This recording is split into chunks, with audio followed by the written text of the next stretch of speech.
You're watching News 8 at 5.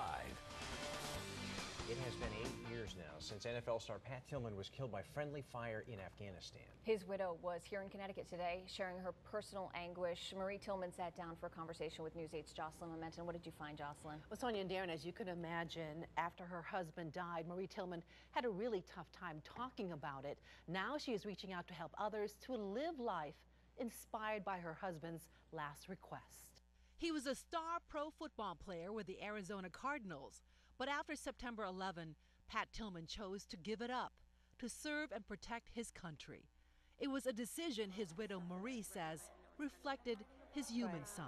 Specifically about September 11th just jarred him. Yeah, I don't know specifically what it was. I think that it's now been a while, but if we think back to that time in our country, that there were a lot of people who sort of stopped and thought about their lives and what they were doing with them, and reevaluated and sort of refocused into a direction that felt more meaningful to them at the time, and that really was what it was for him. Tillman was killed by friendly fire in Afghanistan, a fact the military did not release initially. I mean, it's difficult no matter what, and certainly that sort of heightened the difficulty around it. But for me, really, it was, sort of coming to terms with the fact that this person that I loved and had been in my life for a really long time, and that I had always thought would always be in my life, was gone. And sort of how do you pick up the pieces and put your life back together when it's not turning out the way you thought it would.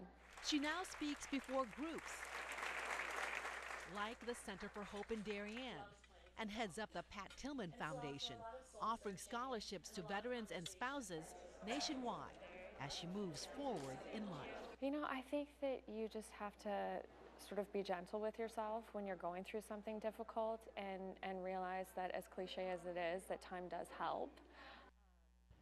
She has written a book. The book is based on a letter Pat left for her in case he did not return from a second tour of duty in Afghanistan. In it, he asked her to go on with her life. The book, the letter, is to be released June 26. Marie Tillman has learned to live again. She has remarried and now has a 3.5-month-old baby boy. Strong woman. She is. A lot of strength in her. All right, Jocelyn, thank you. All right, let's check.